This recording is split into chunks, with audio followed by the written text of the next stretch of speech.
here. We're nearing the light at the end of the tunnel with a couple meetings left, and I just want to thank everyone for all their work and thank our LCC and MAD staff for putting us in a great position to really end this work with a really great task force with great recommendations that are so needed. Um, and just a reminder, task force members and the public watching on Zoom that all the task force materials are available on the LCC's website. And there have been some materials posted fairly recently with comments and testimonies. And so just want to draw attention to the public to that. And some of those we'll bring up today. And just a quick review of order of business. We'll review the agenda. And as you'll see here, the balance of our work really is going to be to try to work on going through all of our recommendations again, having some discussions on, especially on some of the recommendations where we've received some public testimony or feedback, and put ourselves in a good position to vote out a great report at our final meeting. But first, I'll ask for a motion to approve the December 11th meeting minutes.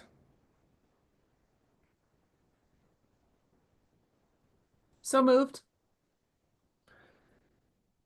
All those in favor, please say aye. Aye. Aye.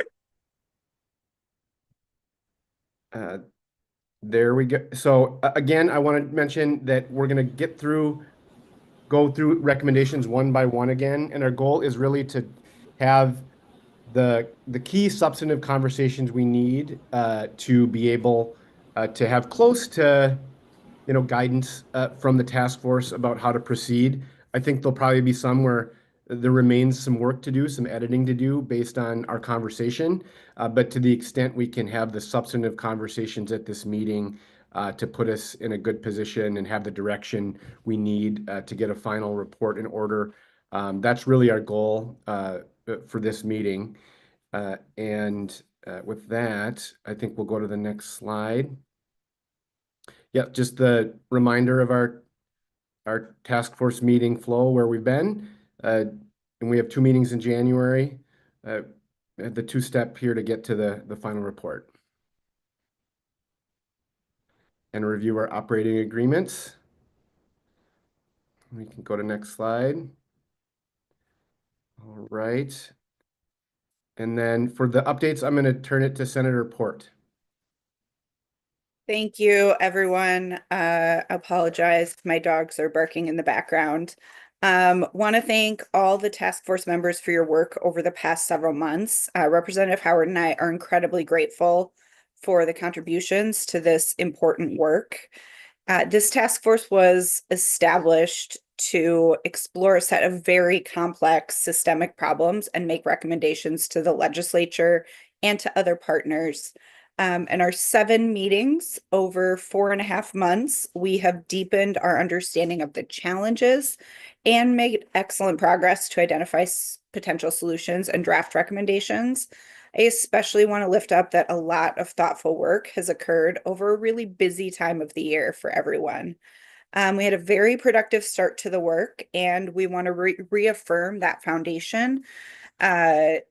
That with that foundation, significant additional work will continue after the task force's final report, through the legislative process, in the next session, and beyond. This is a complex problem, and this is the first sort of really important critical step that we've taken in this process.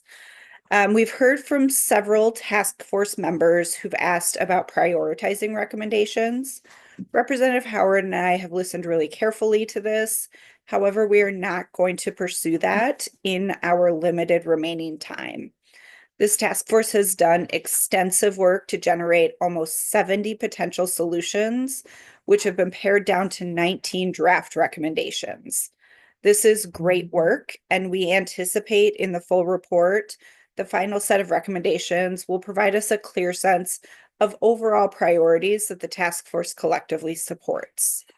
With so many uncertainties about the upcoming legislative session and the next biennium, we want to proceed thoughtfully and with the most flexibility possible to be able to maximize dialogue and the opportunities that we'll have for progress within and beyond state government through the next biennium. As we maintain this momentum on this work leading into the legislative realm, Mike and I both commit to you to continue engaging with you, with partners, with the implementing agencies, and with additional people and perspectives. Representative Howard, is there anything you'd add to that? Yeah, on this prioritization piece, I would just add that in consultation with our LCC staff, it is uncommon to include in reports kind of prioritization. And in some ways, I feel like some of that will come and flow naturally from and already is sort of emerging based on these conversations and the work that sort of comes after. And I just want to name, there's also a risk in if you prioritize some, does it sort of send a signal that some of these recommendations carry less value or weight or importance? And mindful of that too, knowing that, I really feel like my hope is that all of these recommendations have forward momentum. That's the point of the work of us to sort of say that these are things that we believe as a task force merit further work. And so that's just a little bit some of the thinking.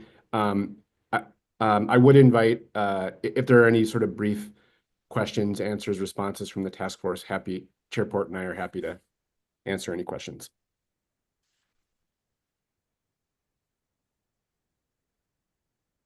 All right. Thank you, Chair Howard. Thank you, members. We will, before we turn to the bulk of the work today, we'll hear a brief update from our LCC member, Evelyn Weiner. Commissioner Zhang, do you have a question before that? Yes, sorry, I couldn't find my button in time. Sorry, I raised my hand, but you didn't see me. Thank you so much, Chair Howard and Chair Port, for leading us through this and also just trying to gather like ideas and solutions on this. I had a question just overall in terms of our process, and just realized that some of that we may not be able to get in comments in, correct, before the next meeting. Is that correct? Or can impacted agencies still submit in comments about the draft? Great question. And we have received, and we're going to spend some time with what we've received thus far from agencies and from advocacy groups. There is always time, and I think it's important to the public that's watching, we do invite feedback. And so I don't think we should foreclose any feedback that we receive from agencies, from local units of government, from the public. Hopefully we can have a rich discussion today on the feedback we have received, and members of the task force should, if there's conversations folks are having with stakeholders that are in your sphere, today is a really important day to raise some of that up.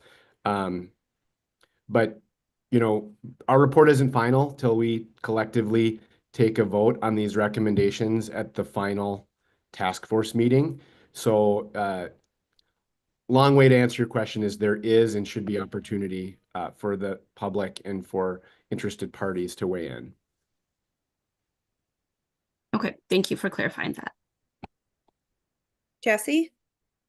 Yeah, I just wanted to have an opportunity to voice that, I'm disappointed to hear we won't do prioritization, particularly around areas that would require new funding. I think that, there are some recommendations that, in my view, address overall systemic issues from a funding lens more than others. And so I think, I just want to voice that. I think thinking critically about where to invest as the highest priority is important in this environment. And, some of these issues sort of need to be set as a priority before we can get to others. So I hope that prioritization can be a follow-up after the task force about because my fear would be that what we may do is just get to addressing the low-hanging fruits in the list of them and not really get to the really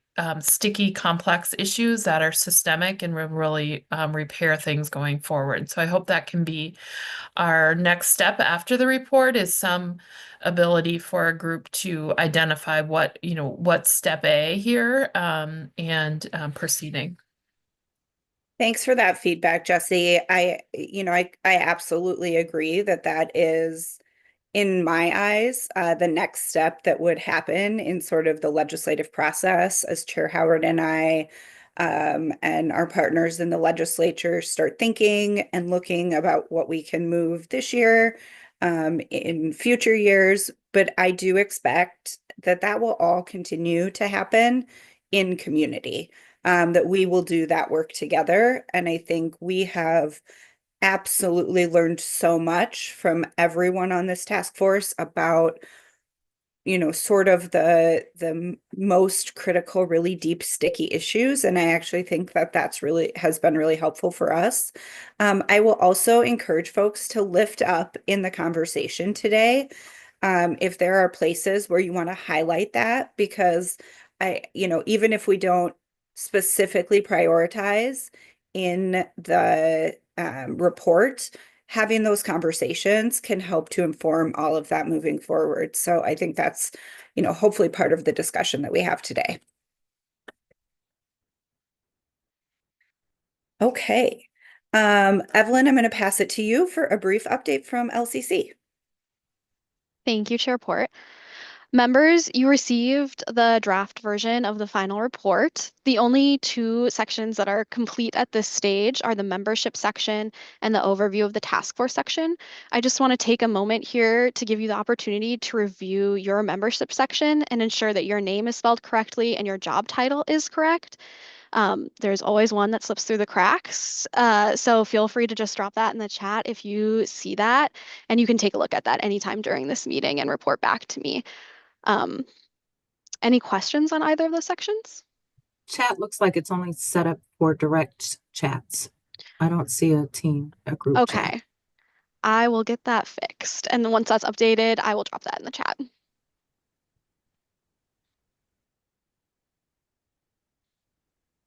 Any other questions about that part? Okay. Thank you, Evelyn. And Evelyn is the one that has taken our recommendations every step of the way and helped us to get them cleaned up and able to be shared in these formats. And it's a ton of work to compile all of those. So thank you for all of that work, Evelyn. Now let's walk briefly through our work since the December 11th meeting. For the purposes of clarity and consistency, Representative Howard and I directed staff to pare down wording on all recommendations while maintaining the original ideas. These changes were included in that draft final report, which was shared out via email on December 21st. That email also included a public testimony memo submitted to the task force by Minnesota Housing. Both of those documents are also on the task force website, as well as several new documents from additional renter agencies or community groups. And since that draft report was circulated, Representative Howard and I have had conversations with the small group leads and also closely re-reviewed the recommendations ourselves, resulting in a few changes to 3 draft recommendations that we'll be talking through much more specifically today. The bulk of the draft recommendations we'll walk through today are unchanged from what the task force, the draft reports each member has had the opportunity to review. So please remember that although we have one more meeting, this really is the last meeting that will be dedicated to recommendation editing. So as we go through these today, I encourage you to raise your hand, make sure you share your opinions, because this will be the last sort of big editing block that we will have. And then let's just walk through our plan for today for final review of the recommendations. We have 19 draft recommendations, and today we'll be starting with the 3 recommendations that have had the more substantive changes, with time for discussion on each of them. And following that, and time permitting, we'll do an efficient review through those without substantive changes, to the concept, asking members to indicate in the chat if they have a significant concern or objections about those that remain unchanged. And now I will turn it over to Chair Howard to kick off the first part of our review. Thank you, Chair Port. And before we dive into each of the recommendations, wanted to make some space for a little bit of a discussion about some of the feedback we have received, especially from Minnesota Housing, who has 3 appointed members on this task force.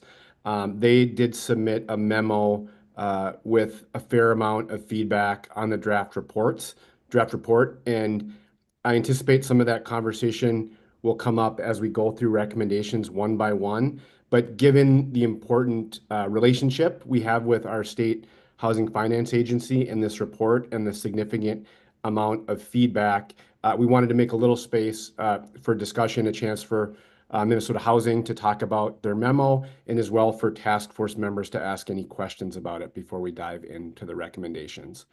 And so is there someone from Minnesota Housing or their appointed members that would want to just briefly describe the memo? Either that or we could go straight to questions, but maybe it'd be helpful if James is able to discuss the memo. Sure, and thank you, Representative Howard. And I'll just stick to a high-level aspect of it because I think it'll be more productive as we go through the draft recommendations and continue with tweaking the narrative. So as Minnesota Housing, particularly having such a notable implementation role through many different programs or connections to various programs, spent quite a bit of time going through the first version of the draft recommendations and identifying really into a few different categories between those that felt very workable, supportive, those where we had some concerns but could be addressed through some tweaks, those with bigger concerns, and those that are just really outside our jurisdiction. And just the recognition that when you bring a task force together, there's going to be a wide variety of ideas and different perspectives and different roles. So it's not meant to counter or to stop any of the discussion from happening, but also just when we bring our experience and thoughts to it, that we're able to integrate that as much as we're able to as we go forward. So it certainly is, if there are specific questions, we can address those as we go along here. Some of them might get a bit into minutia that might be deeper than what we're looking to go into as part of within the time frame that we have today. But also want to just be part of the robust discussion that gets us all collectively to a final document. So maybe I'll ask, are there any kind of broader, let's save questions about very specific points on the memo and feedback, but are there sort of overarching or broad questions that any of the task force members have for Minnesota Housing? Hi, Chair Howard, this is Elizabeth Flannery, and one clarification too. I am one of the 3 that were appointed by MHFA, but I did not participate in drafting this memo. I mean, that is strictly from MHFA and not necessarily from the people appointed by MHFA. I mean, I am representing Trellis, which is an owner, developer, operator, in our experience on this task force. So I just wanted to say that because I did not participate in drafting this. Thank you. That's a really good clarification. I appreciate it. So I have a question. Some of the, and James, you can answer these for us all, and maybe you can too, Chair Port and Howard. So what is the precedent? There's a couple of specific recommendations that call for the legislature to recommend changing, specific changes to the QAP. And I was just curious because I don't know the history or precedent in a legislative body directing a specific change in the QAP. Is that something historically that's happened before, or is this a new thing that a legislative body would recommend to the State Housing Finance Agency? Do you know, James? Is this, or?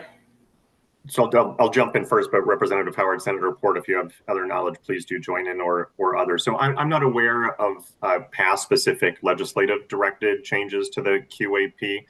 Certainly within statutes is the foundation for the qualified allocation plan, the QAP, in terms of how certain thresholds and some allocation requirements. So there is some direction that exists there now, but it is not to that level of, not generally not to the level of detail that we see here. I don't know about in the past. There could have been proposals. I'm just less familiar with that history prior to my time in this role. I'll just add, it's a really good question. I don't know if there's, I think there, at least in my time working in housing, I know there's conversations that occur between legislators, interest groups, et cetera. I would say I do think it's entirely appropriate for this task force to make recommendations like that, especially given kind of what we're up against and if the state finance agency hasn't been making any changes to the QAP or enough changes that we feel as a group is necessary given the changing landscape facing our affordable housing providers. Okay, thank you. That's good. That's helpful context.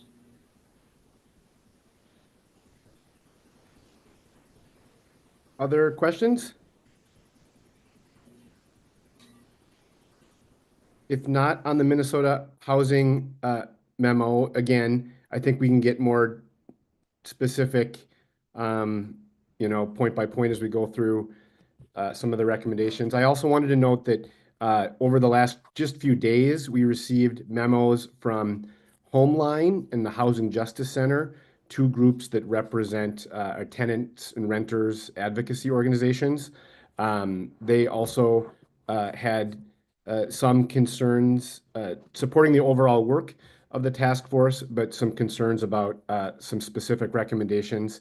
And as we go through the recommendations, I'll try to call some of that out in case members haven't had a chance to review those memos, because some of them came, like I said, just in the last few days. They are posted publicly on the LCC website now. And so I just want to preview that I think all of us care deeply about that's the core of our work, to make sure that we're providing safe, affordable housing for renters. And so I just would want to name that those groups' input is pretty valuable and important to the conversation.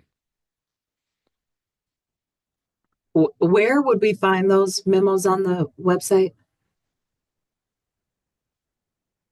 I believe on the webpage, maybe Evelyn, could you put that in the chat, maybe just the link?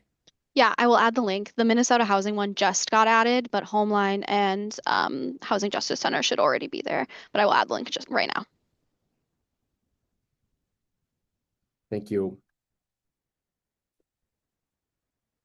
All right. So we are going to dive in to recommendations. This is draft recommendation 1. And here's one. This is one where Chair Port and I, in part because of the feedback from Minnesota Housing and our renters group, are suggesting a potential edit, which would be to strike the pause selection points for integrated PSH model. And I just want to highlight that was, well, first, let me give James a chance. Minnesota Housing, this was one of the pieces in their place where they had feedback, and so would invite James to make any comments.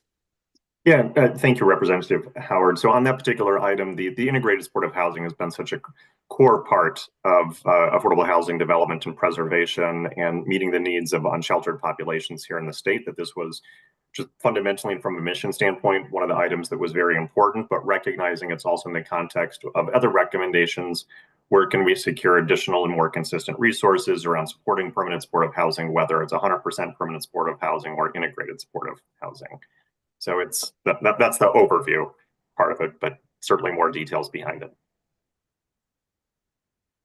I'll also note this is one of the sections that both Housing Justice Center and Homeline raised concerns specifically around the value of integrated PSH, the integrated PSH model, and I believe the Housing Justice Center raised concerns about, if this model completely goes away, are there concerns we're only creating kind of segregated housing? But this is, we're putting this as a conversation topic. By no means is this the end all be all. This report, I think there can and should be space for discussion and potential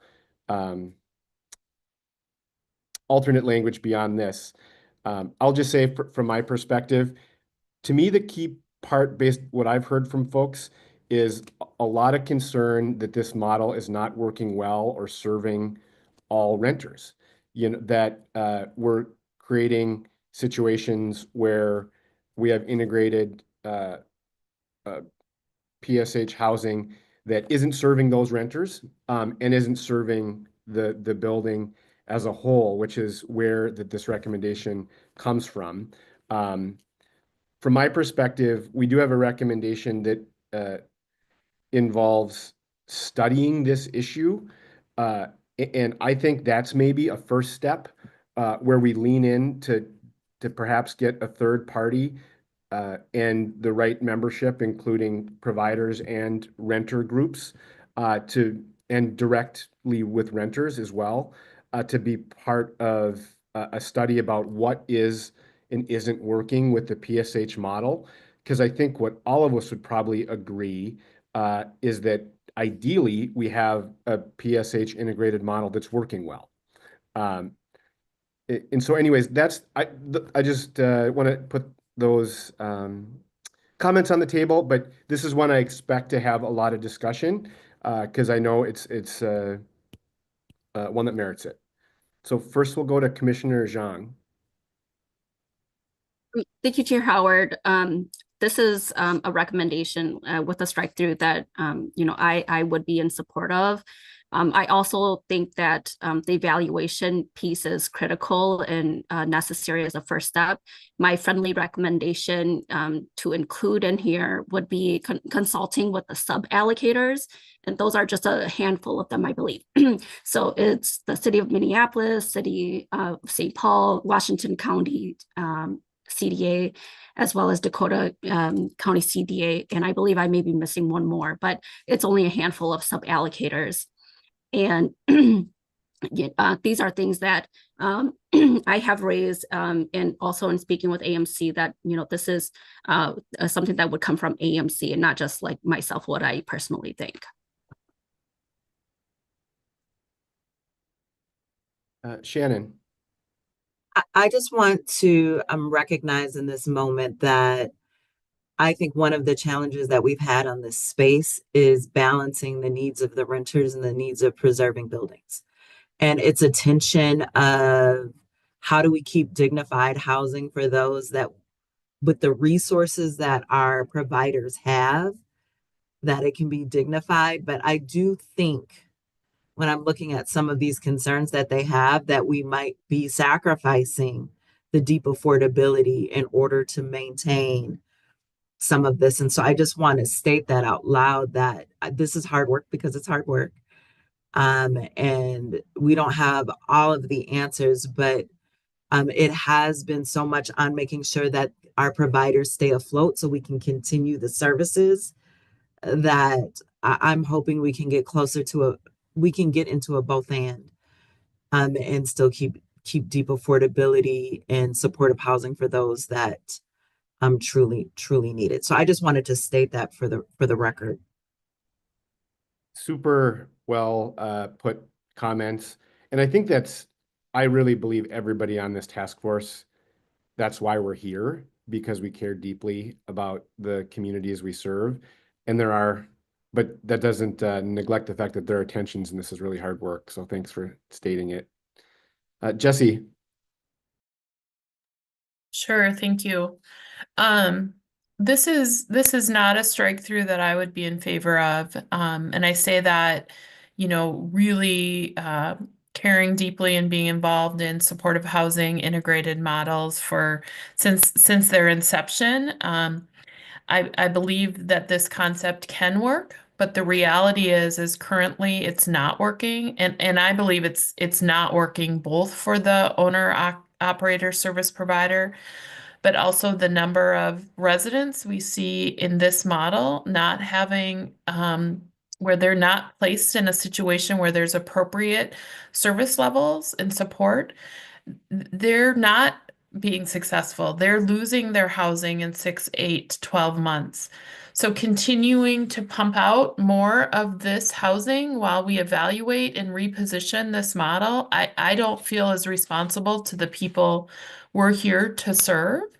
And I think that oh, I lost my train of thought. But I would like us to think closely about how this really is recognizing both the impact of continuing to pump it out as harmful to the organization, but also to the individual. So that would be my concern about taking this out. I also think, this is one idea and it is a pause. I really want to raise up that the intention of this is not to permanently take it out or to say that it is not an effective strategy, but the integrated model just doesn't produce the amount of service scale that's needed to support someone who's moving out of deep homelessness. So my vote would be to keep this in. Thanks, Jesse. Scott. Yeah, thank you. And thank you, Jesse, for those comments and the other comments as well. I just want to support Jesse's comments and add a couple of pieces. And Jesse said this, but just want to make super clear from PPL's perspective, we care deeply about the availability of permanent supportive housing. We think that it's under available and support more permanent supportive housing. And we want to make sure that it works and it works in a responsible way, as Jesse pointed out. And I would just add what we've seen, and again, the study piece obviously is really important, and emphasizing that what this proposal is intended to be a pause, not a permanent shift away from until we know more. But that study is really important. We have a lot of anecdotal information in our organization, and I think sharing among others, it's common, where the disruption is not only to the provider and to those that are in permanent supportive housing, but in these particular units that are integrated, we're seeing disruption to the broader resident population in a building, and even in some cases, the community at large. And it has to do with what Jesse was saying about inadequate support resources in those models that we haven't been able to, as an industry and as a system, been able to figure out. So being able to make sure that we understand the benefits and the harm, and then also what resources are needed to make this successful so that people in supportive housing, residents in supportive housing, can be successfully housed.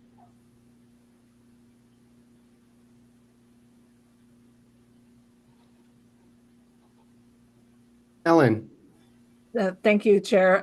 I just, of course, want to weigh in that I think the evaluation is critically important, and we're at the Family Housing Fund happy to help in whatever way we can to help really evaluate the merits of this model. I wanted to highlight one other thing, though, and it's maybe jumping ahead a little bit on the agenda, and we'll get to recommendation number 12 in a minute. But some of the proposed strikeout language in number 12 also ties to this point, it seems to me, where the proposed strikeout language in recommendation 12 is around adjusting the QAP scoring to de-incentivize supportive housing projects if adequate funding is not available. So these seem to be a related issue. I think one of the things that I've heard repeatedly from providers is the integrated model, and Jesse eloquently said this, integrated model is challenged in part because of staffing, the amount of staffing that's available with a small number of units. That's directly tied to money. And so I don't want to have these items disconnected because they feel very related. So I just want to make that point before we jump into recommendation number 12 for discussion, so that we can think of these recommendations holistically and understand the implications of any strikeout language in this process.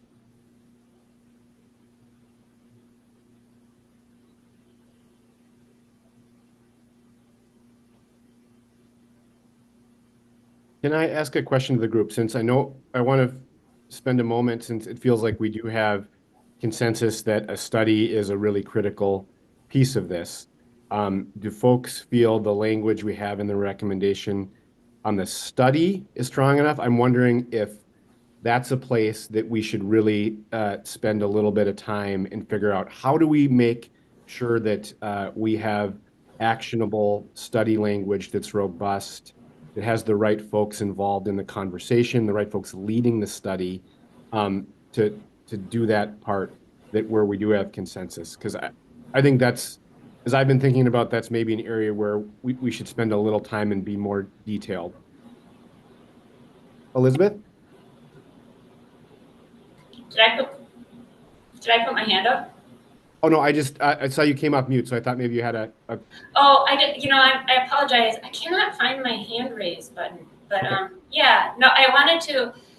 I appreciate all these comments, and I just wanted to speak from our perspective of an owner manager.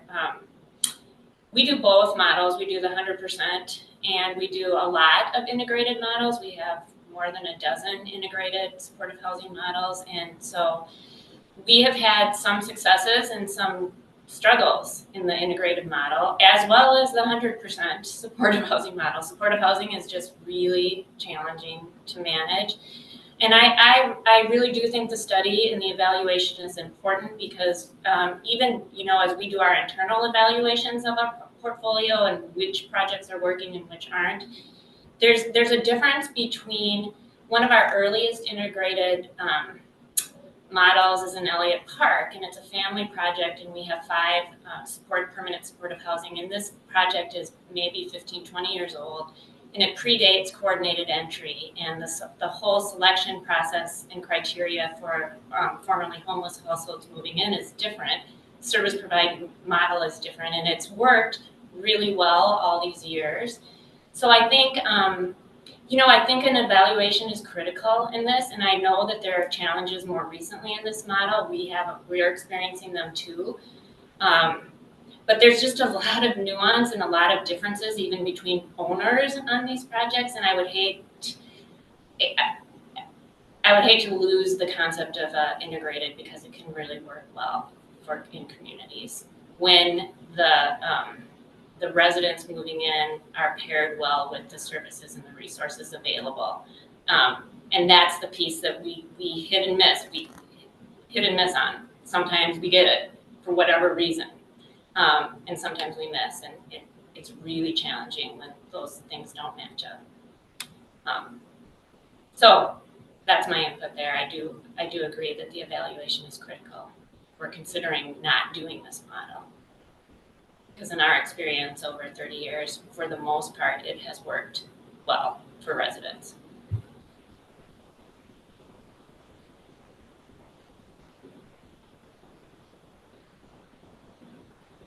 Andrea.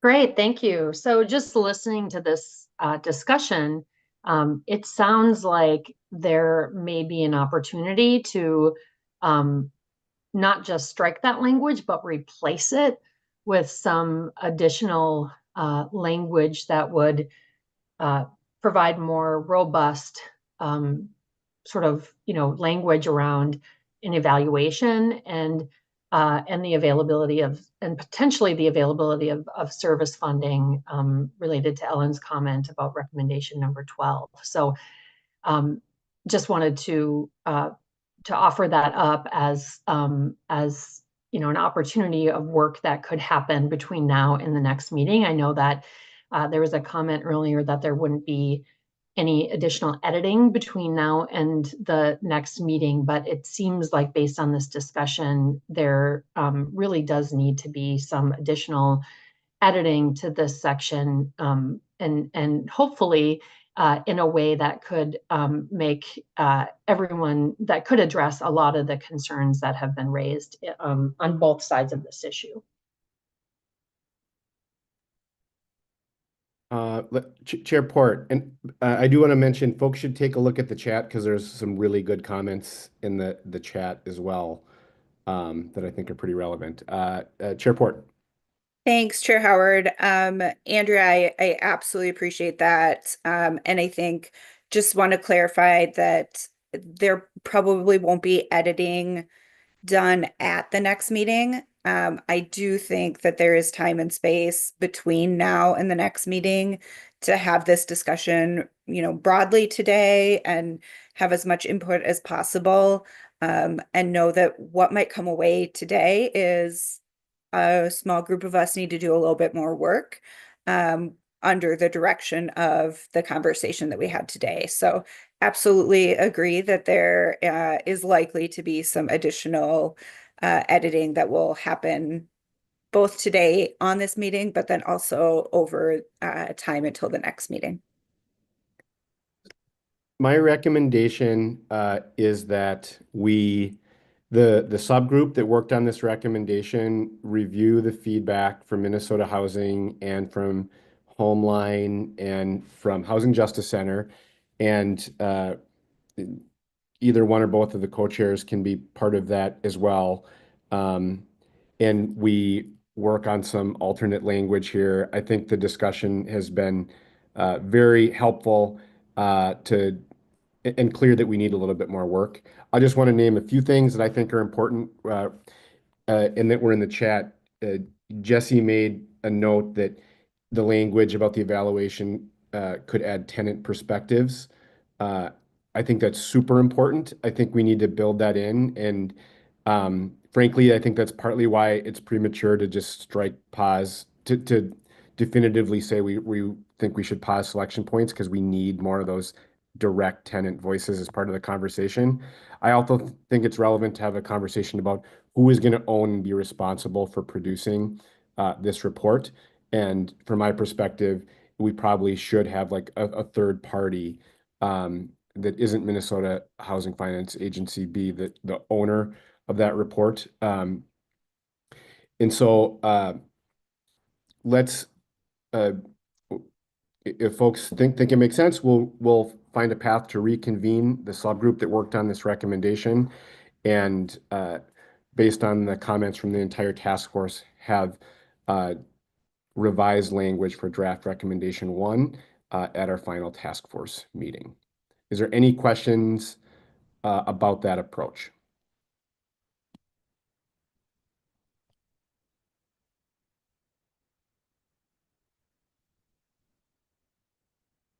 If not, we'll move on to the next one.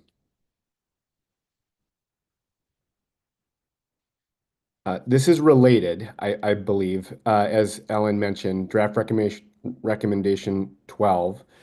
In this, had proposed to strike the language that said if adequate funding isn't available, adjust QAP to de-incentivize support housing for new projects, provide waivers around rent limits, and capital funding should be evaluated. And actually, that last point, I don't know if we wanted to cut the capital funding piece. That might be an error there.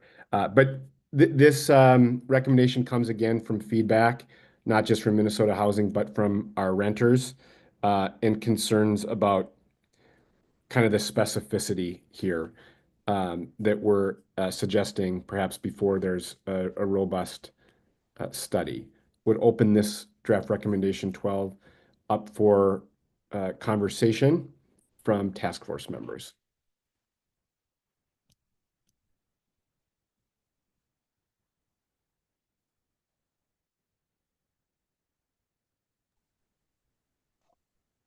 Representative Howard. I'll just add from a technical standpoint related to the QAP and scoring, and many people here may already be familiar with this. So providing additional units for people that are either identified as high priority homeless or people with disability is not a threshold or a minimum requirement for applications in the annual consolidated RFP. That said, there is scoring associated with that, and certainly many projects, but not all projects, choose to pursue those points. Even in this last round of selections, there were some projects this last December that chose not to go that route. So there can be different paths, though do recognize that being such a closely watched competitive process, that people do feel the incentive to include those to try to secure capital for their projects. But there can be paths for projects where they don't add or add as many units that are intended for supportive housing. Commissioner Zhang? Thank you, Chair. I think the biggest missing piece here in what we have been discussing in our group was also to support like a database or have a system that can coordinate and match up like the needs of the residents as well as the availability of the units. Because right now I will tell you that for the counties, we work off on a spreadsheet trying to match someone who needs housing, who's homeless, through coordinated entry, going through a list basically to see if there's are any openings or whatnot. And that's where a lot of the mismatch happens. So having a database or having an investment in a database like that would help. Ellen? I think that the lead language in this recommendation around adequate service funding paired with capital at the, really at the time of capital investment is an enormous and significant recommendation coming from this group. And I really want to highlight that language is there and valuable. Yet the proposed strikeout eliminates the kind of hook or the need to make sure that it happens. Again, one of the things that we've heard from the coalition and a part of these conversations has been that this disconnect between the service funding and the ability to adequately address the needs of the tenants in the property is a significant one. So I wonder, and I don't have a suggestion off the top of my head, I love that it's still, the meat of the recommendation is still there, but I wonder if there is some other revised language that considered as replacement language to the proposed strikeout. And I don't really know what that is. So it's not like I have some suggested language, but that felt like the real hook to make sure that we were making transformational changes. Andrea? I just want to emphasize Ellen's point and suggest that there be some language drafting that could happen between now and the next meeting. That would be the subgroup that created this recommendation and the subgroup that created the recommendation 1 working together and finding ways in which these two recommendations can support each other, because they are there's a lot of overlap here. And again, just getting at the heart of the matter in plain language is that ensuring that that residents who are served by permanent supportive housing units have the services that they need to be successful for themselves, as well as for the properties to be successful and all of the residents living there and the communities in which they're located. And so I think that there's opportunity here to strengthen the language here that remains. Because I agree with Ellen, if you take both of these recommendations and with the strikeouts, we may be looking at a situation that is very status quo for the next 2 years without some additional sort of, robustness to what we can do with what's remaining here. But respecting the problematic aspects of what is being stricken and why, and being responsive to the concerns that we've heard from the tenant organizations. James? Yeah, I wanted to add in, and I appreciate Commissioner Zhang's reference to coordinated entry, that is an area that I think also, and it could be elsewhere in the recommendations here. I didn't have a chance to get through the full document. There was grand hopes around coordinated entry for some time. I think there's good examples where it works, but there's also examples where it just has not worked as intended on it. And one of the benefits of looking at coordinated entry and where it could be reformed or have improvements is that could be a benefit to existing property operations, not just looking ahead where there would be new project selections. So that's not the end all be all of solutions, but it is an area that is ready for some improvements, I think. Yeah, I believe we do comment that in some way, shape, or form in our recommendations, and there's ongoing work. There's a whole nother task force dedicated with some of those issues as well. Just from my perspective, I really take to heart Ellen and Andrea's comments. And, you know, in a sense, this is more plain spoken than we probably need, but something like, if adequate funding isn't available, what are we going to do about it? You know, that element needs to remain in the report from my perspective, because I think the balance of this task force work has shown that the status quo isn't working. And, you know, when you look at the legislative landscape, there isn't a magic wand before us on the resource question, which is so desperately needed. And everyone here on this call, I think, or on this task force believes that. And so finding some way to sort of, if we aren't in the funding place we need to do, what are we going to do about it, knowing that the status quo is unacceptable? And so again, maybe that's something that a subgroup can work on between now and the next meeting. Shannon. Representative Howard, I appreciate that. Could we find, I don't want, can we find stronger language? Right? Because when I think about what are we going to do about it, I think what happens is we tend to push through and say, well, we don't have adequate funding and we're going to do this anyway. And then this population is now left out of several developments. It's not just one, it ends up being several. And then we know that we can push things through without it. And I just would recommend that we do look at it, that we look for different language, but it's stronger than that. There has to be a level of requirement that we're putting in here so that we are not contributing to our neighbors being unhoused because we can't find significant, we can't figure out the structure that accommodates them or includes them, I should say. Completely agree. I think we need to be more specific. In a sense, that's what the attempt was here. And so I think it's more a conversation about reworking and figuring out how can we concretely move the needle. Yeah, Nancy.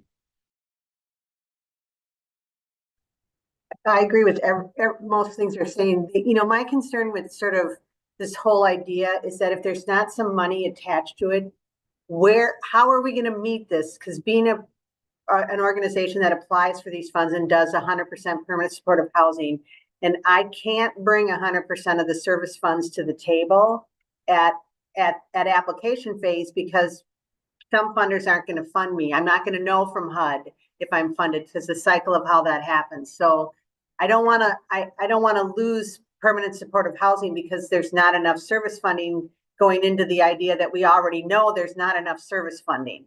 And so putting up a thing that so to me, the solution to the problem is to find adequate service funding, not stop building permanent supportive housing projects. Whether, you know, the integrated model certainly is a whole nother discussion, and I'm supportive of what people said about that, but that's my concern with this, is it's setting up if we can't, we won't, and we know we can't right now. So I'm going into this next application phase knowing that I will not have sufficient service funds at application because I'm going to keep working on getting them. So that's my concern, is that without money, this makes me nervous.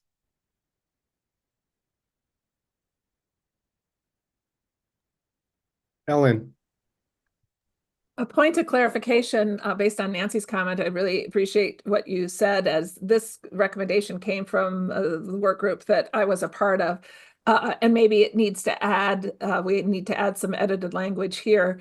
When we were thinking about this recommendation, we were expecting that the service funding would be committed by government at the same time government is committing capital resources, not that a service provider would have to show the commitments upon application. So I wonder if there's even just clarifying that intention behind it.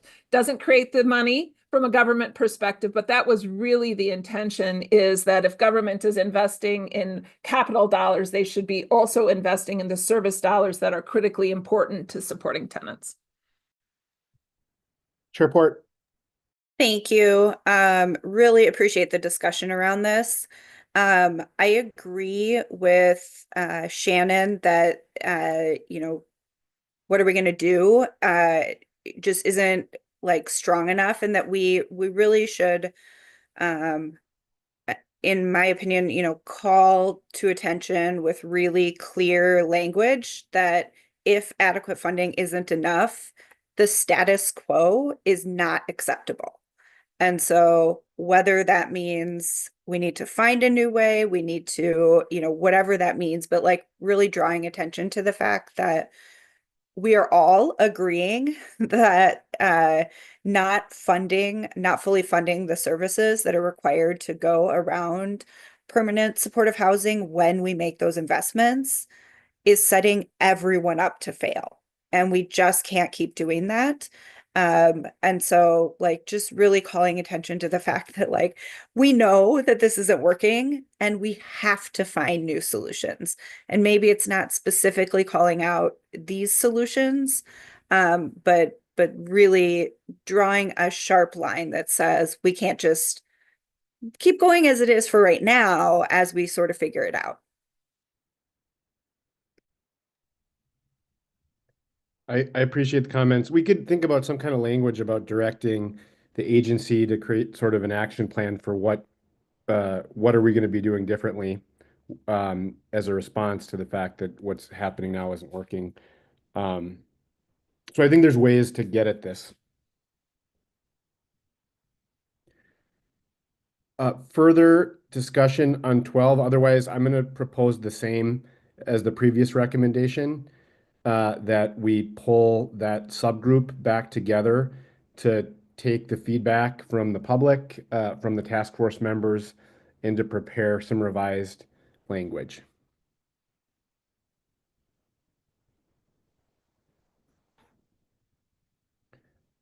All right. Next one. Draft recommendation 14.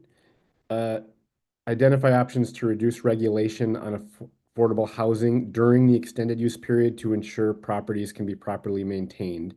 And the suggestion here, based on feedback, again, from Minnesota Housing and our renters, is to strike the specific language around flexibility and income and rent restrictions. In particular, from our renters groups, there's concern about loss of affordability. That it's already very, very, very challenging to produce affordable housing, and concerns that this might make that even less likely to occur. Want to just name the counterbalances if the folks that are doing this kind of affordable housing are stuck in a model that isn't financially viable, that's not going to occur either. And so it's sort of this basic tension where we've been discussing in the last three. But from my perspective, the hearing directly from the renters, their concerns about this makes me think that the top line goal of finding ways to reduce regulations, I believe, is correct and an important step, but that maybe the specifics need a little bit more work and discussion. With that, we'll open it up. Scott.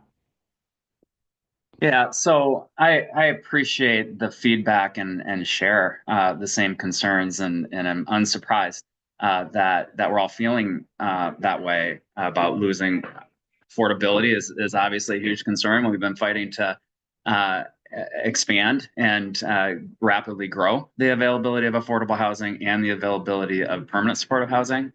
And I think all three of these recommendations and the feedback that we're talking about are rooted in the same problem: is there's not enough money. And the consequences that come from not enough money ends up creating real harm, with the expectation that there's going to be good outcomes. And I think that's the disconnect that as an operator we feel, as a service provider we feel, and I think is shared among a lot of us as we've been talking about this. So it's, and again, I think we've been talking at this, the whole morning here, and we'll continue to work on getting the language right. But the uncomfortable truth here is there's not enough money available to do the things that we are expecting of the system and ourselves to do.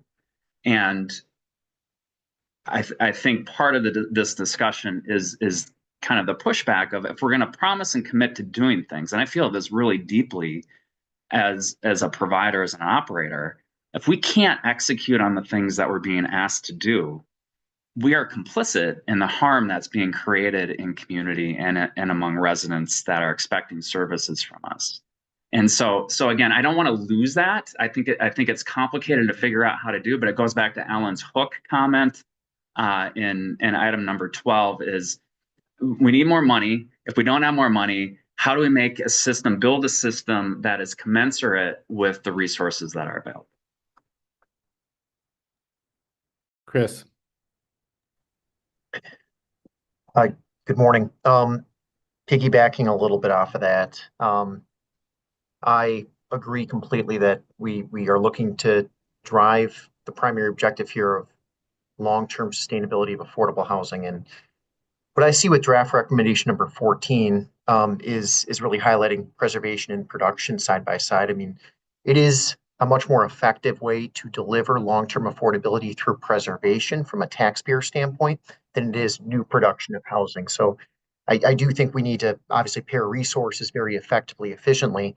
I want to highlight that because, I mean, obviously to be at year 15 and lose the units, lose existing affordable units when the preservation resources could be there at a much lower cost than if we do lose those units, then building. For instance, if we lose 100 units, then building 100 new units, building 100 new units of affordable is going to be far more expensive to the taxpayer. And I think as we look at this piece, this recommendation, I mean, preservation, our ability to really drive long-term preservation with tools that, one being the 40 tax rate, is very important.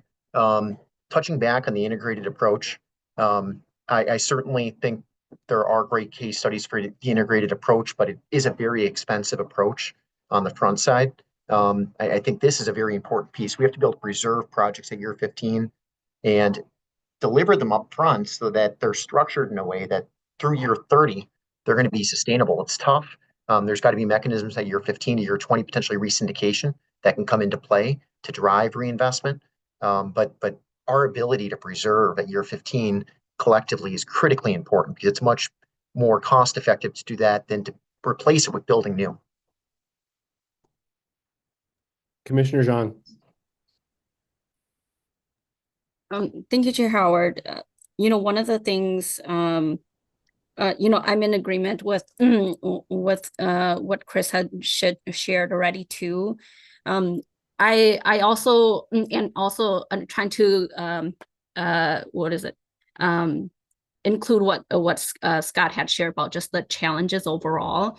But I also feel like those other 3 bullet points provides that type of flexibility for meeting the need during that 15-year mark, or after 15 years, for that flexibility. And number 2 is from like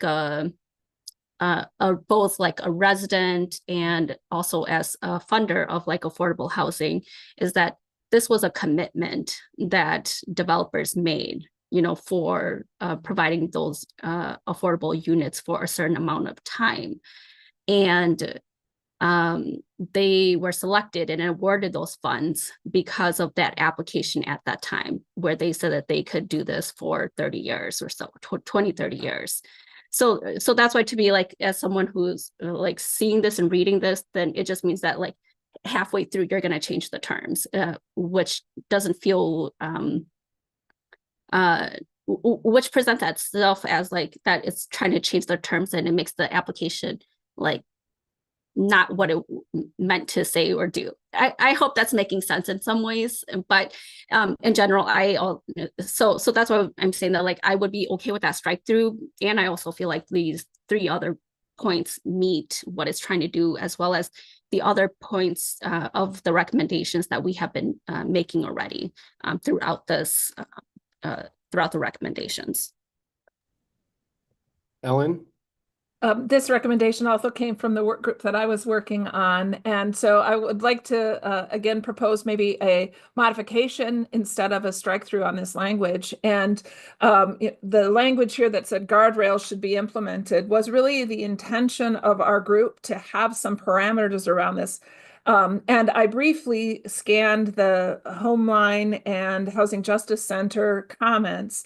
And I think, at least in our group, we share the value of tenant protections in this arena. So I'd like to suggest as a next step to, again, even though we don't want to keep editing as we head into the final meeting, that perhaps revised language that we could craft would to replace this would be a good next step, because I do think that there are value alignment with across the housing system about where and what way we want to support this, while recognizing that the environment is completely different and we need to pivot.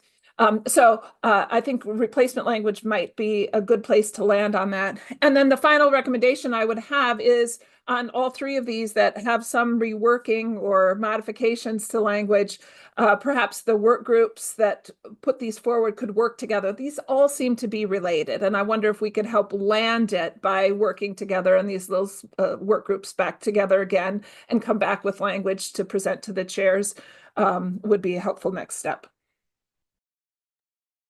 That makes a lot of sense. I just want to highlight Andrea's comment in the chat, which is I agree with Ellen on Rec 14. We can make language changes to address Housing Justice Center and Homeline concerns. And I wanted to just raise another way to potentially and I agree we should have the group come back and look at it. I know this is one where Minnesota Housing had concerns as well. I think it'd be appropriate for Minnesota Housing to suggest alternative ways to reduce regulation that would provide support as an area to, if this isn't it, and I think this deserves more conversation, the more specific we can be on potential ways to reduce burdens on our providers, I think we need to be in what are the solutions mode. So Scott. So just to respond to a couple of things really quickly, just for clarification, so Commissioner Zhang, your comments I appreciate about the commitment and the need for long-term affordability, and just want to make clear when projects are underwritten, LIHTC projects in particular, I guess would be the focus of my comments here. They're really not designed for the affordability term that we're all committing to. It's part of the public purpose, public-private agreement, I guess, for lack of a better way of putting it, that as we hit year 15 and get into that extended use period, the math actually stops working based on the original model, unless there's funds that are injected into a project later down the road. And so that's partly, the language down below is resources are constrained, and to do recapitalization projects as projects age, but it's critical to be able to reinvest in these projects to ensure the affordability for the long term and to ensure that the asset, the building itself, can be maintained in a way that allows it to do so. The other thing I wanted to say just about the spirit of this, and again, the prospect of losing affordable units is real and a concern that we all have. And under the current strain that our system has been under since 2020 in particular, there's a concern that operators themselves and the assets that we own might be lost just because of providers not being able to weather the storm financially. And so all of that is complicated, but critical to figure out how do we build a system, I said this earlier, but how do we build a system or rethink the system to make sure that the resources are commensurate with the needs that we collectively have. James. And I'm happy to defer to Senator Report first, because I think you've had your hand up for a while as well. Okay, Senator Report. Thanks. I really appreciate the conversation on this. And I wonder also if this is another place where, as Ellen was suggesting, that these all sort of tie together.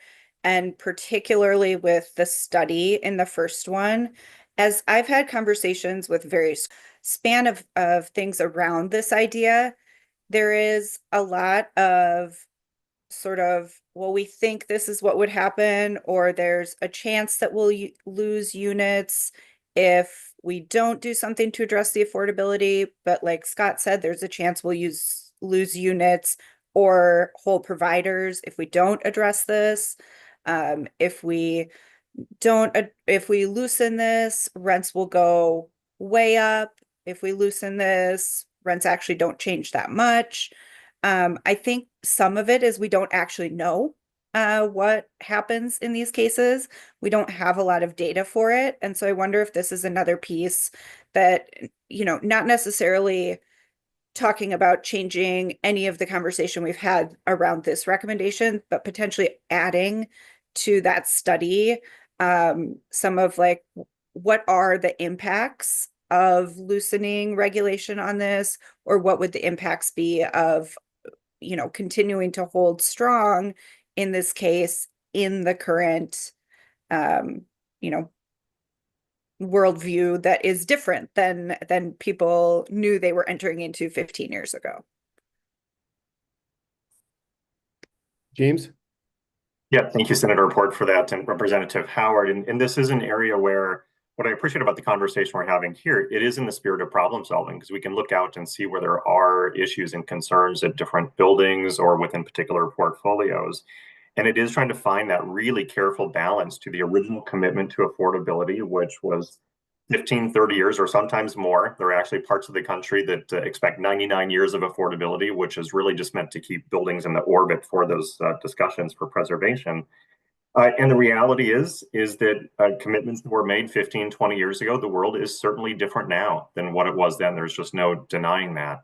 Then one of the areas that it gets challenging is a little bit on the data side, but that it's really not a one size fits all. And what we're fortunate on this task force is we have a representation of really committed owners. And those ownerships change over time, and buildings get sold and people take on declarations that they were not originally a part of.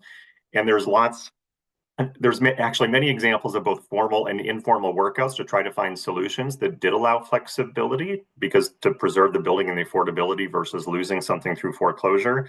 And it is all those different agreements and different funders involved that makes it especially complex, more complex than what I think, is desired in that particular moment. So I want to just recognize that this is a really hard one, and where do we find that balance between the two? And I can tell you, sitting in the chair that I have, seeing where there have been less well-intentioned owners that have purchased properties that go in different directions, and that can't drive the discussion, because that's not everyone, but it's also part of the balance of the discussion between where there's flexibility, how we find the solutions, and how we do the preservation to the best of maintaining portfolios and good housing for residents.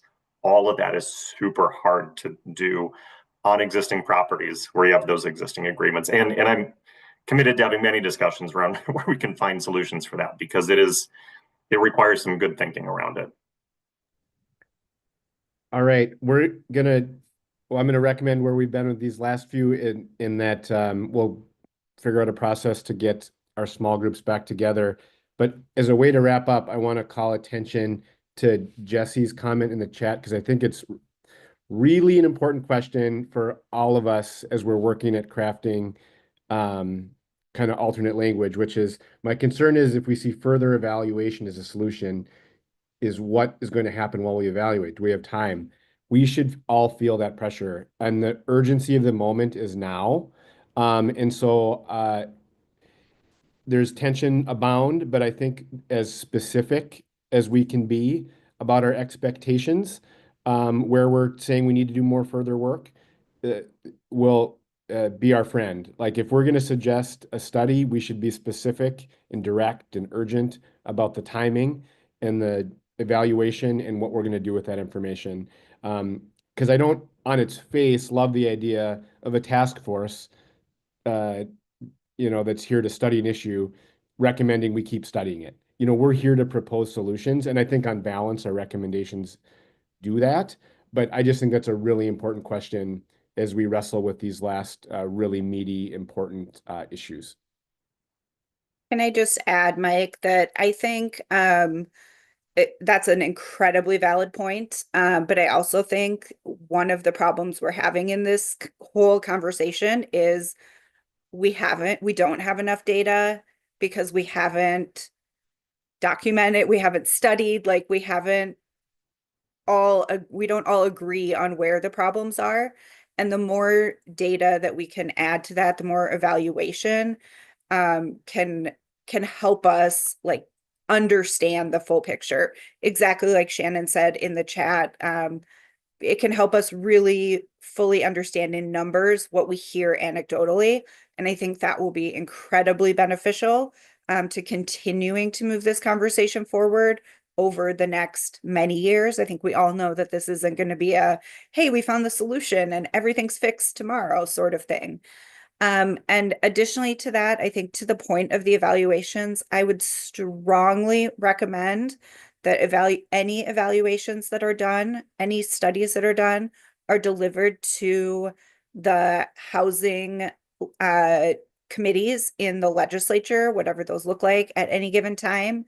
I don't think they should go back to the agency or, they should be put in the hands of legislators and the public so that there is continued pressure to keep moving forward. Really rich discussion on these that I think is going to help us land the plane on these important recommendations. Let's move on. We're going to probably review these in more quickly. And the idea here is we want folks to basically raise significant objections if you have them. And so we're raising those issues up. But we wanted to spend the most time on those pieces, and I'm glad we did. So I'm just going to let people review draft recommendation 2 for our speed readers for about 15 seconds here. And we've got about 2 to 3 minutes left for each recommendation. But please put into the chat, as Mike said, if you have strong objections, if you could not support it, please put nope, can't support, or no. If you see something that is missing, please also put that in the chat so that we can make sure in the work that's been done that we have captured everything. And Katie put into the chat our goals for addressing each of these. Thanks, Katie.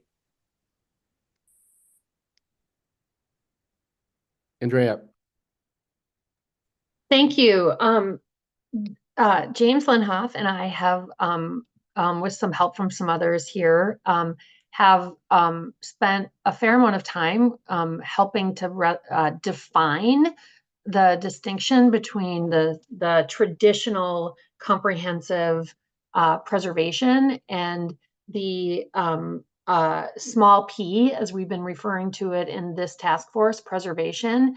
So we have proposed new language for this section, not making any substantive changes to what the recommendation is saying, but being more clear about what we mean by big P preservation and small p preservation. I see in the editing that the small p, big P was just removed, but not replaced with different definitions that clarify what we mean by the two different forms. So in the introductory paragraph here, it talks about the traditional preservation of federally assisted housing, and I think it still reads a little confusing without those clear definitions. So the definitions that we proposed was one, the comprehensive long-term preservation, which refers to the historic strategy, or I'm sorry, the traditional strategy of preserving primarily federally assisted housing through substantial rehabilitation and the extension of federal project-based assistance contracts, distinct from targeted stabilization, which refers to the stabilization of regulated affordable housing. Our recommended language goes on to list the different characteristics of each definition. And so what I would propose is that we are able to revise this language to add more clarity about what we mean by these two different preservation buckets. And I'll just offer if James wants to add any comment to that.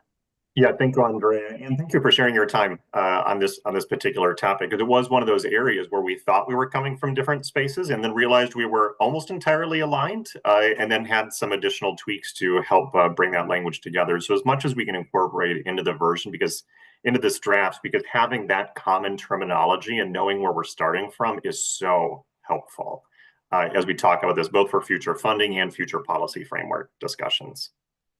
So for this one, I'm going to recommend that Andrea and James work with the co-chairs on language. And I also want to highlight Sam's comment in the chat that as a reminder, when you look at the full report, there's implementation considerations. So some of these recommendations won't have, our draft recommendations themselves aren't going to be like the Bible with 800 words, etc. That a lot of the implementation consideration is where a lot of that will take place. And so just calling that piece out. But if we feel like we need tweaks to the core recommendation, Andrea and James will work on that and share that with co-chairs. Moving on. Draft recommendation number 3 will give people a chance to read this and put in the chat if you have significant objections, if there's something missing. Or raise your hand if you have just a quick comment. But again, we got to try to move.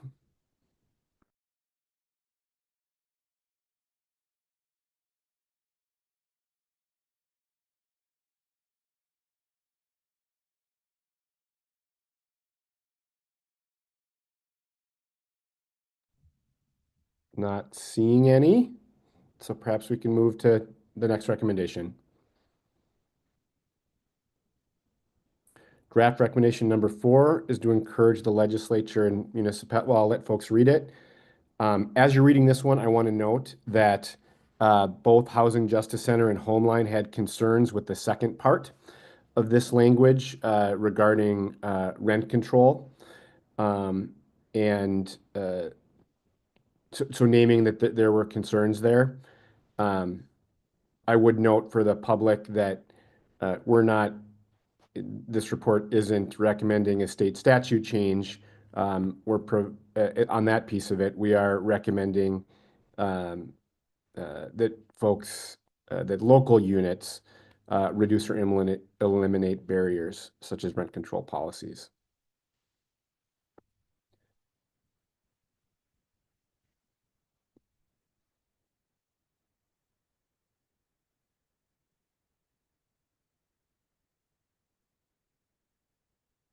Not seeing anybody in the chat or raising their hand on this one. Oh, I want to, Mary Thompson said in the chat, I would not be in favor of actions that take authority or power away from local governments on policy for their specific jurisdictions. Okay, Mary, so that would be, I guess, all of these. I'll go to Commissioner Zhang also. Yes, I just wanted to echo that too. As an AMC rep, that would be a position of ours, is just not wanting to take away that local control.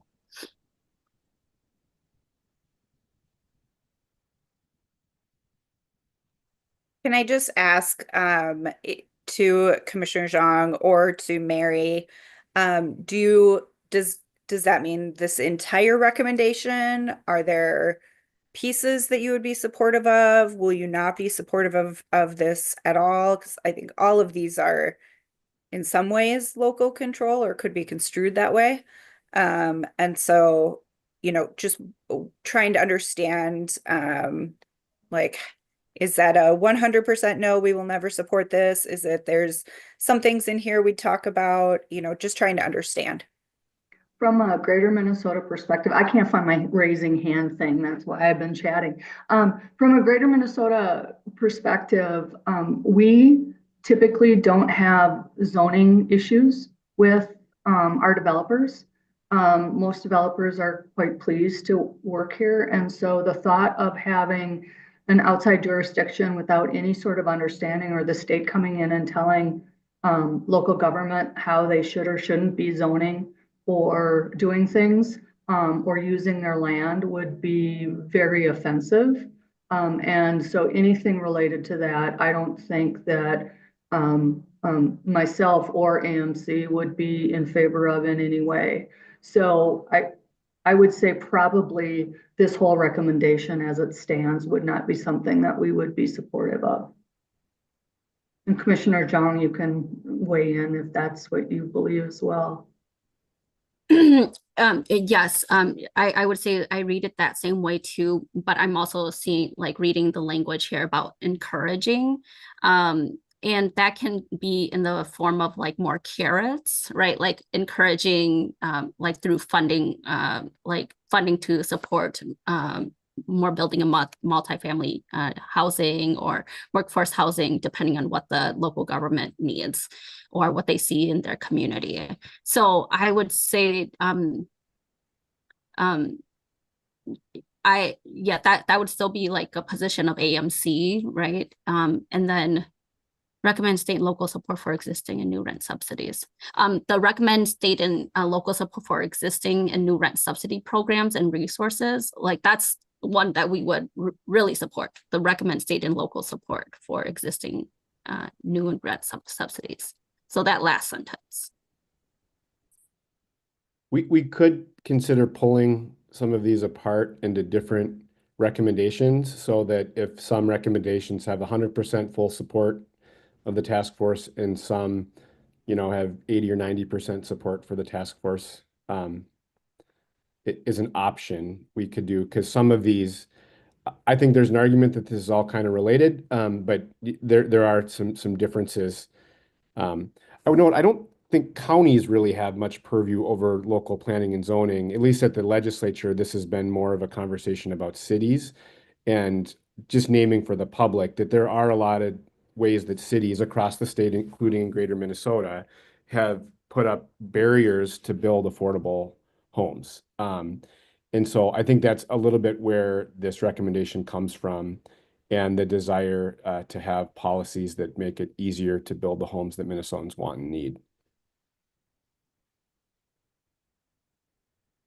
I would Chair also, Howard, if I may. go ahead. Yeah, go ahead.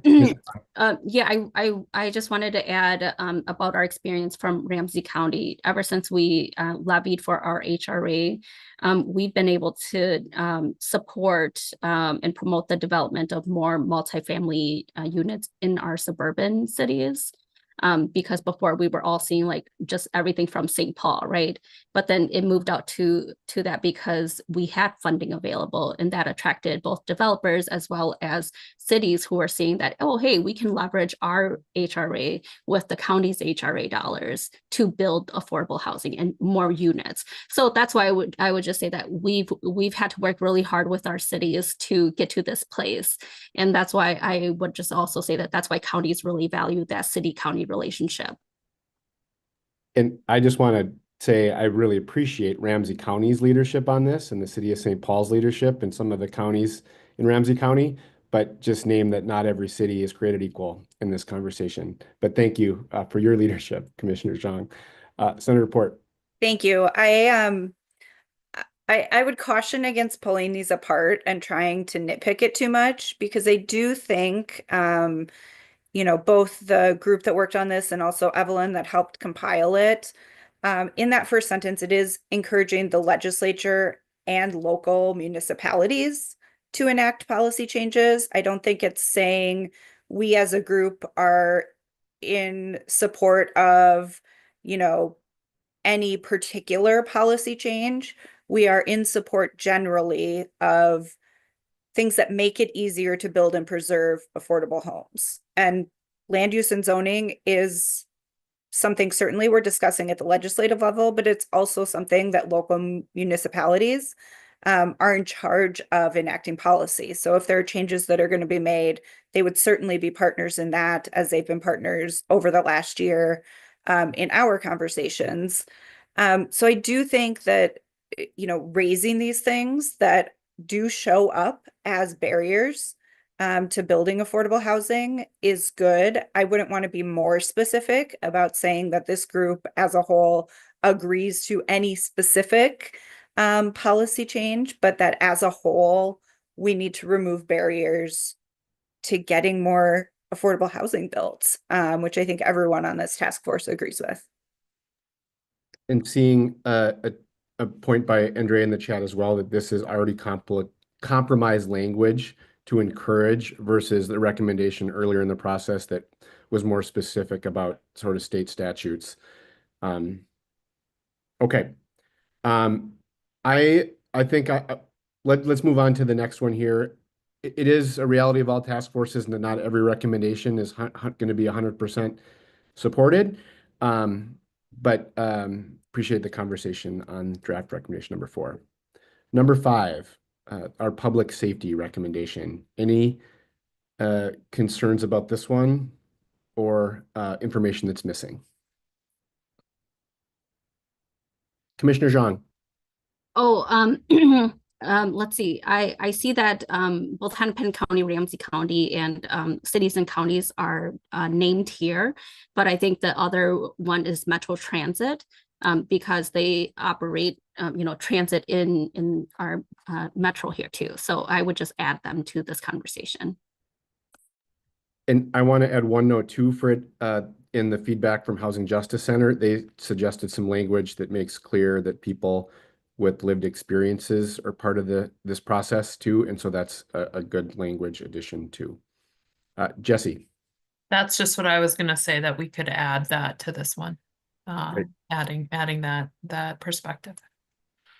Thank you. Next recommendation. Number 6, Minnesota Housing to track key performance indicators.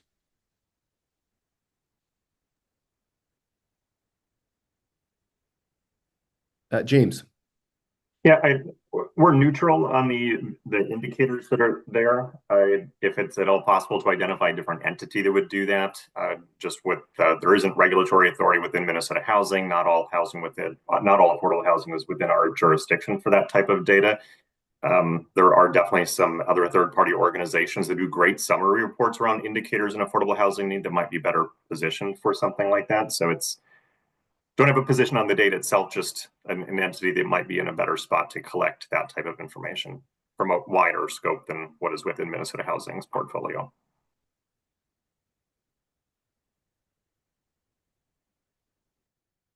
Additional comments there or questions?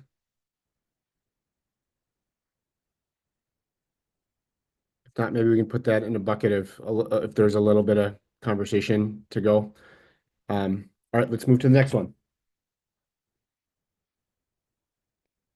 Minnesota Housing. Well, here's draft recommendation number 7. Any comments, concerns? What's missing here on number 7?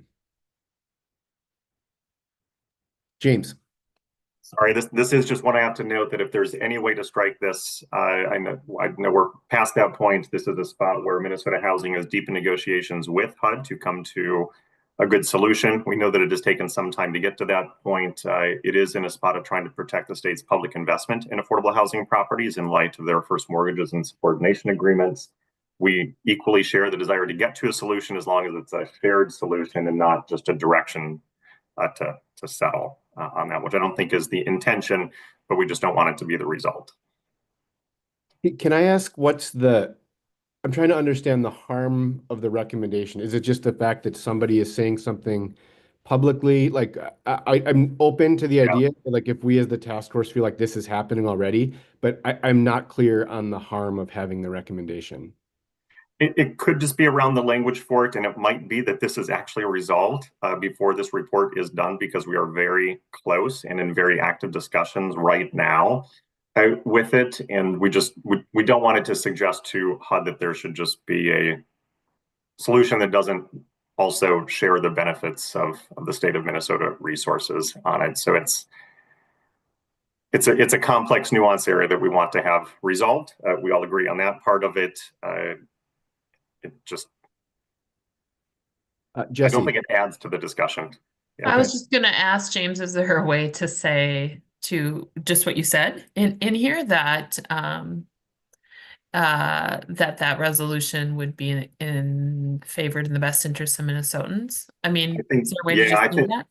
Yeah, thank you, Jesse. I think something along that. So as I'm looking closely at the words here in the midst of also sharing my comments, it is the Minnesota Housing and Other Public Lenders approve first mortgage products as senior debt from HUD insured mortgages. So it suggests it should just be approved, but there's a negotiated solution around that subordination agreement. And that's really what it gets into specifics. So I think, Jesse, I appreciate that suggestion, something that protects the state of Minnesota's resources that go into these projects.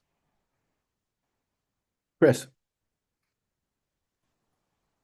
I'm not going to opine necessarily on the specific language. I do want to note that as we look at kind of that key performance metric of driving leverage of private and federal resources, the HUD insured financing, which ultimately is just a vehicle for bringing in private investment, whether it's the AFL-CIO Housing Investment Trust or other investors, is the tool that we've seen be the most effective in driving leverage and minimizing the amount of public subsidy that is needed to produce and preserve affordable housing with its program that's been in the works serving the country. So we are a big proponent of HUD insured financing being a readily available tool alongside all the other great options we have, from Minnesota Housing to our banks to others.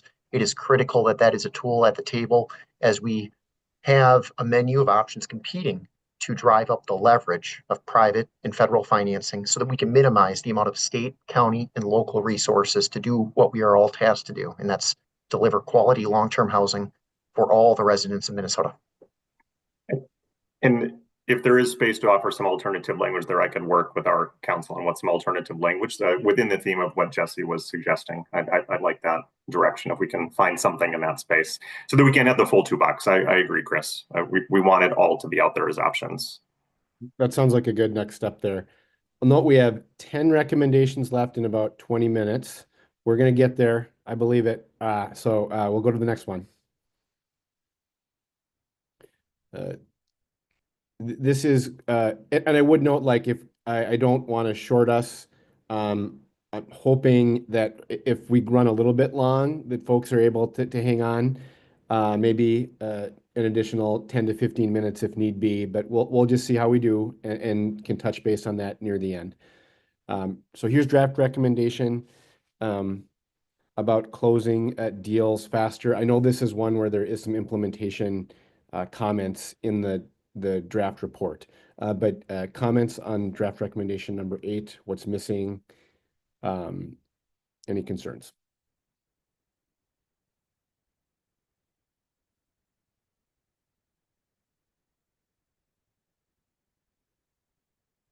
If not, we can move to the next one. Number 9 is allow affordable housing projects to include asset management fees in the underwriting cost.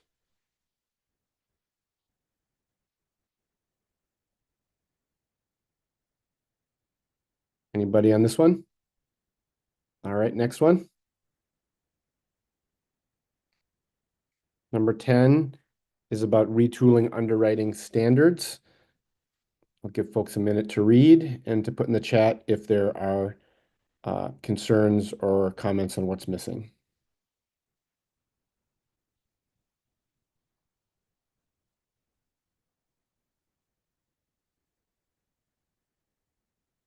We're flying here all of a sudden. All right, let's do the. I wanted to ask a quick question about Minnesota Housing's comments on this one. What, if you're able to speak to James, the concern about that was expressed about this one? I'll acknowledge, Jesse, I'm going through my notes, just given the number that we had out there. there was a couple different aspects to the underwriting standards, I think, in the full set of draft recommendations that goes above and beyond what's in the PowerPoint slide. I would just say, looking at it quickly here, I would be cautious in including specific numbers around debt coverage ratios, just given the different project types that are out there on this one. So let me take a look back at my notes, Jesse, to give a more comprehensive answer. Just on that, for the folks that worked on this recommendation, is there a strong feeling that we need the specific numbers? Or is that an area where being more general is acceptable? But would want to hear for the folks that worked on this recommendation.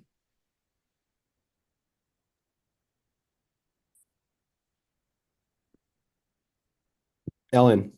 This one also came from our work group, and others can weigh in, but as a general rule, I think specificity helps to drive to the kinds of changes that we're hoping to achieve. So a more general language makes it a little squishier about whether or not we're going to be able to get there. Got it. Anything additional, James, or okay to move to next one? Okay. Let's go ahead and go to the next one. Okay. Reconsider incentivizing leverage of other public resources in the competitive funding of capital housing investments.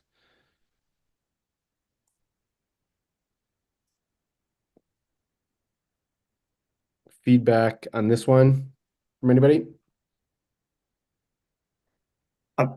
Just a technical note on this one, because I mean, this is actually a really important discussion around this one, is that there are statutes that do direct considering leverage. So that is in a couple different statutes now.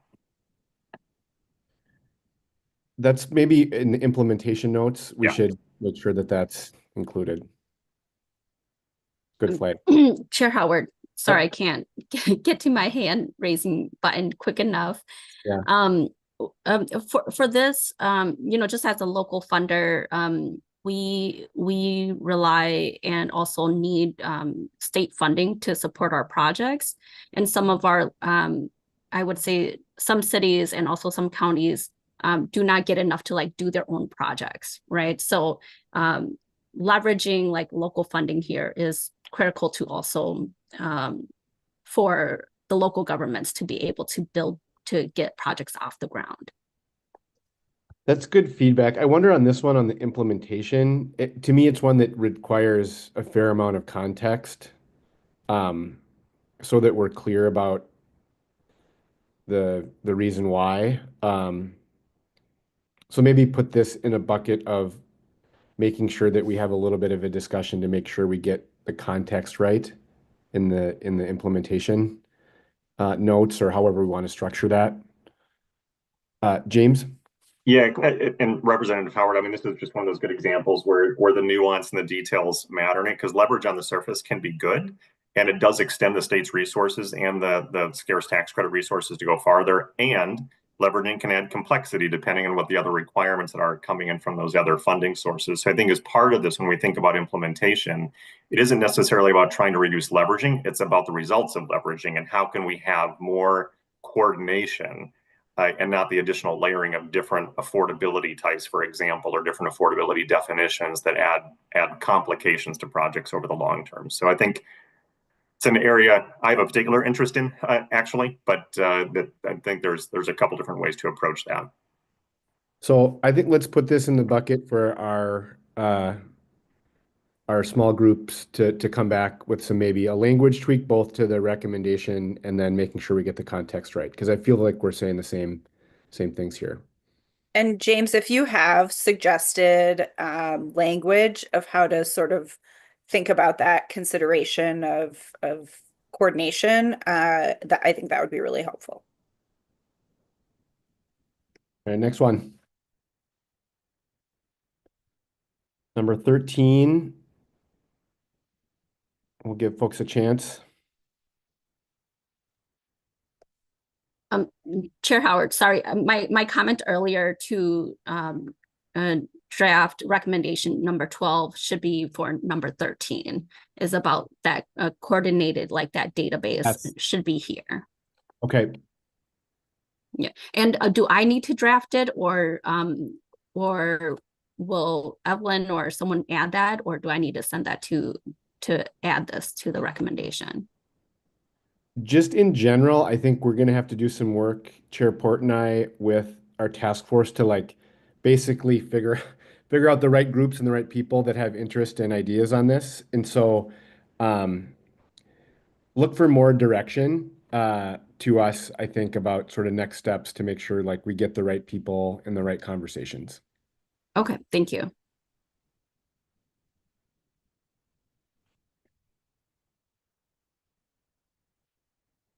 All right. Next recommendation. This is 15, the ISG recommendation.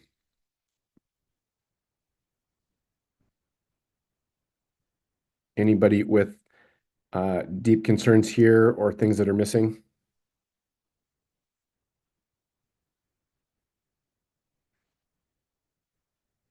If not, we can move to the next one. Increase state funding. Maybe this is the easiest one in the whole slate so far. We can move to the next one. Encourage and or incentivize recipients to pool programs. Any concerns here? All right.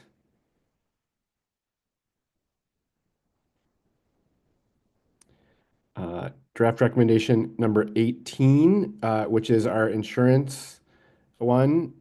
Peter's been waiting patiently, the whole task force, and we get Commerce involved here. So, Peter, questions, comments? Thank you, Representative. Two very small items. One, we were wondering if in the variations of underwriting, if that was meant to be insurance underwriting, financial underwriting, or both, if that was a reference to there being maybe differences between the two. So just maybe we might want to wordsmith that for a little bit more specificity.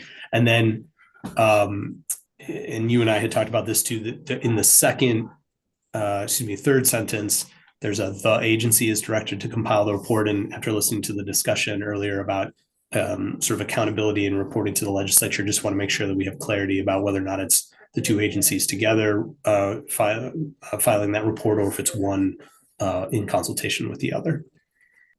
Those are both good flags. Do you have a recommendation on the underwriting? What makes the most sense for us to clarify there?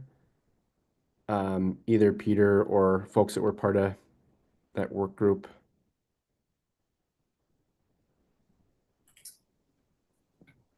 I think it, as long as we're clear on what, like we're all sort of collectively clear on what that word is intended to mean, because it does mean two different things in those two different contexts. And perhaps that is in and of itself what we want to examine here, is trying to see if there is better alignment between insurance underwriting practices and then financier underwriting of properties. So I think that's one that we could probably clarify. I would probably be in favor in sort of looking at those two, the two different definitions and seeing if they can be aligned as one versus just looking at one over the other. But I think that's something that the group should have consensus about. So I think probably what makes sense is just name both.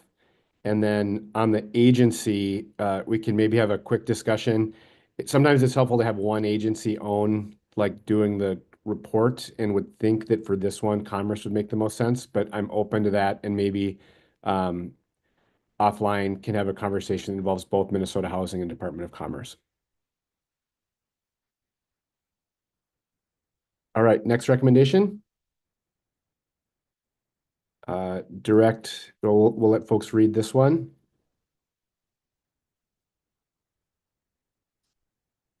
Any concerns on this piece or additional feedback on what's missing.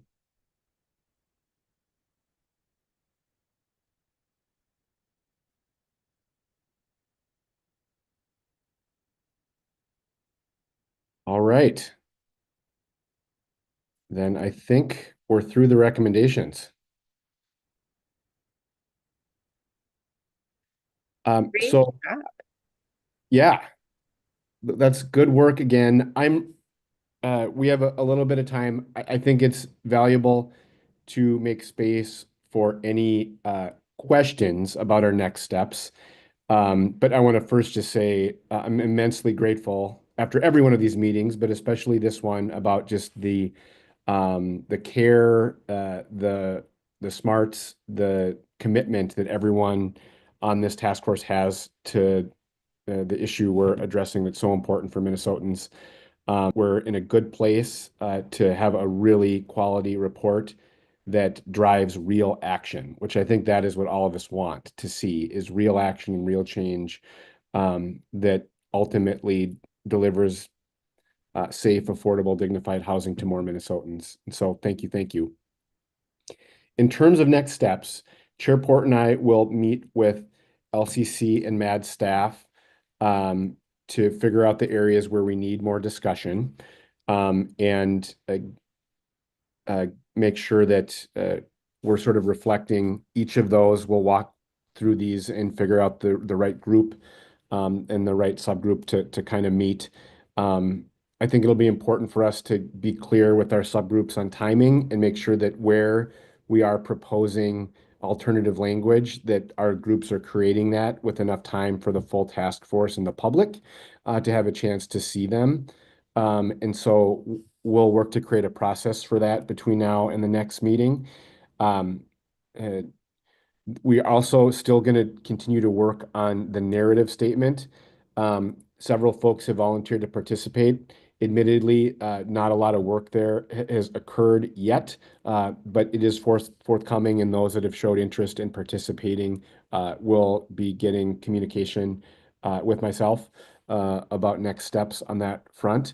And in thinking about our final report, hopefully we get recommendations though in a place. I do think we're probably going to want to, based on the conversation, vote individually on recommendations. I think that makes sense, but I want to touch base with Chair Port and task force members as well.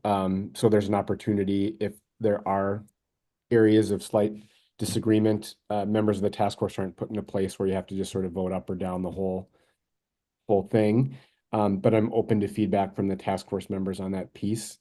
I think I'll stop there. Chair Port, do you have any other thoughts about next steps or? Yeah, I think the only thing I would add is that, in order to give everyone on the task force and the public time to read the final report before that last meeting on the 27th, we want to be able to share it out to members and publicly by the 17th, which is just over a week from now. So just a reminder to folks who are working on some of the recommendations that need a little extra work. As Mike said, we'll get you more details about when we need everything and how that work will get done.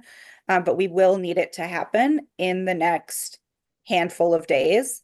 So if folks can just be sure to be responsive as LCC staff or Chair Howard and I, or your small group leads, reach out. If we can just all try to be really responsive so that we're able to get the sort of agreed upon final product in folks' hands in enough time to review it for that last meeting.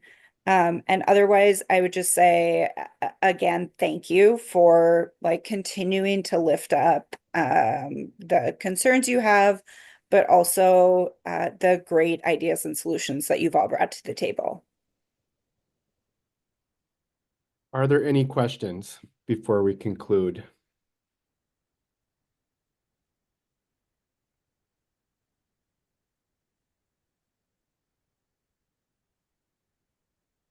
If not, thank you all very, very much.